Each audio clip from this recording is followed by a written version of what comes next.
ವೀಕ್ಷಕರೇ ನಮಸ್ಕಾರ.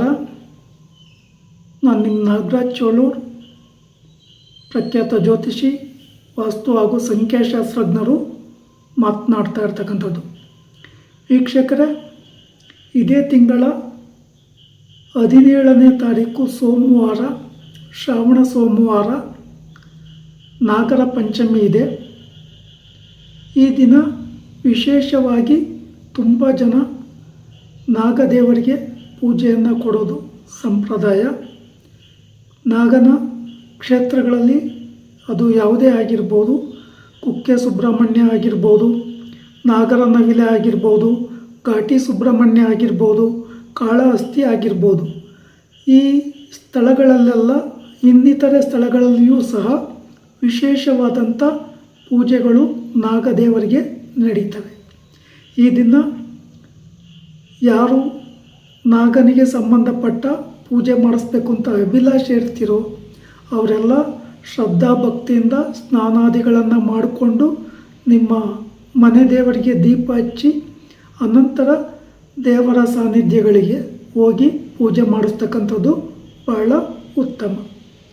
ಈ ಸಂದರ್ಭದಲ್ಲಿ ಕೆಲವೊಂದು ಕಡೆ ಮಳೆ ಜೋರಾಗಿ ಬಂದು ಪೂಜೆ ವಿಗ್ರಹಗಳನ್ನೆಲ್ಲ ತೊಳೆದು ಪೂಜೆ ಮಾಡ್ತಕ್ಕಂಥ ಸಂದರ್ಭಗಳಲ್ಲಿ ಕಾಲು ಜಾರಿ ಬೀಳುವ ಸಾಧ್ಯತೆಗಳಿದ್ದಾಗ ಸ್ವಲ್ಪ ಹೆಚ್ಚಿನ ಜಾಗರೂಕತೆಯನ್ನು ವಹಿಸಿ, ಹಾಗೆ ಮನೆಗಳಲ್ಲಿ ಪೂಜೆ ಮಾಡ್ತಕ್ಕಂಥವರು, ನಾಗನ ಸಾನ್ನಿಧ್ಯದಲ್ಲಿ ಪೂಜೆ ಮಾಡ್ತಕ್ಕಂಥವರು ಅದಕ್ಕೆ ಸಂಬಂಧಿಸಿದ ಪೂಜಾ ಸಾಮಗ್ರಿಗಳನ್ನು ಸಮರ್ಪಣೆ ಮಾಡಿ ಶ್ರದ್ಧಾಭಕ್ತಿಯಿಂದ ಪೂಜೆ ಮಾಡಿ ಪ್ರಾರ್ಥನೆ ಮಾಡ್ಕೊಂಬೋದು ಭಾಳ ಒಳ್ಳೆಯದು.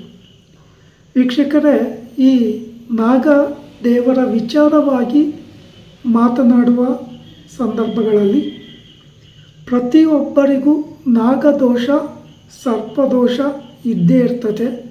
ಕೆಲವರ ಜಾತಕಗಳಲ್ಲಿ ಕಾಳಸರ್ಪ ದೋಷ ಇರ್ತದೆ. ಯಾರ ಜಾತಕಗಳಲ್ಲಿ ಕಾಳಸರ್ಪ ದೋಷ ಇರುತ್ತೋ ಅವ್ರಿಗೆ ಪಾದದಿಂದ ತಲೆವರೆಗೂ ಕಟ್ಟೆ ಹಾಕ್ದಂಗೆ ಆಗ್ತದೆ. ತುಂಬ ಟ್ಯಾಲೆಂಟ್ ಇರ್ತದೆ, ಏನು ಬೇಕಾದ್ರೂ ಸಾಧಿಸ್ತೀವಿ ಅನ್ನೋ ಮನೋಭಾವ ಇರ್ತದೆ. ಬೇರೆಯವ್ರಿಗೆ ಸಜೆಷನ್ಸ್ ಕೊಟ್ಟಾಗ ಅವ್ರಿಗೆ ಅದು ಪಾಸಿಟಿವ್ ಆಗುತ್ತೆ.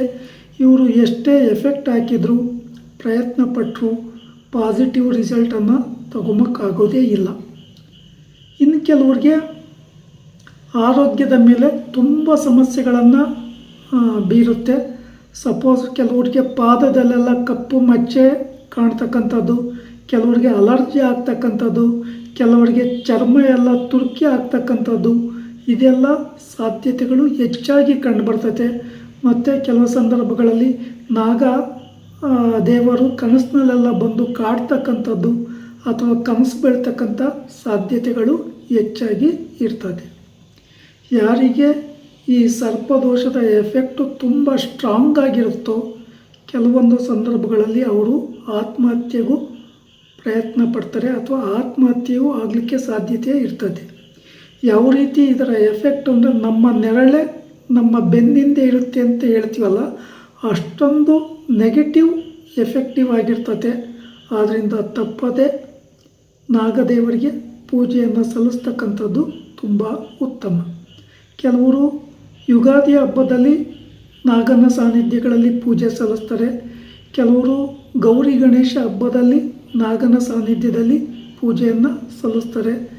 ಸೊ ಯಾವುದೇ ಸಮಯ ಆಗಿದ್ದರೂ ಸಹ ಶ್ರದ್ಧಾಭಕ್ತಿಯಿಂದ ಪೂಜೆ ಮಾಡಿ ಪ್ರಾರ್ಥನೆ ಮಾಡ್ಕೊತಕ್ಕಂಥದ್ದು ಅಥವಾ ಪೂಜೆ ಮಾಡಿಸಿ ಪ್ರಾರ್ಥನೆ ಮಾಡ್ಕೊಂಬೋದು ಭಾಳ ಒಳ್ಳೆಯದು.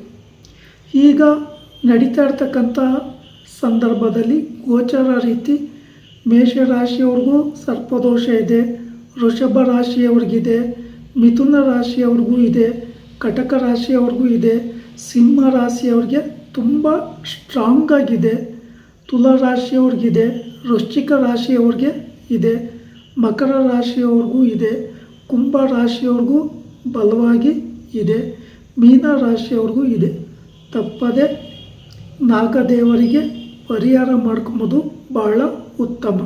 ಕೆಲವೊಂದು ಸಂದರ್ಭಗಳಲ್ಲಿ ಆರೋಪ ಪ್ರತ್ಯಾರೋಪ ಅಥವಾ ನೀವು ಮಾಡ್ತಕ್ಕಂಥ ವ್ಯವಹಾರಗಳಲ್ಲಿ ಒಂಥರ ಭಯದ ವಾತಾವರಣ, ನಷ್ಟ ಇದ್ದಕ್ಕಿದ್ದಾಗೆ ಅಪರಿಚಿತರಿಂದ ಮೋಸ ಹೋಗ್ತಕ್ಕಂಥ ಸಾಧ್ಯತೆಗಳು ಇವೆಲ್ಲ ಕಂಡುಬರ್ತವೆ.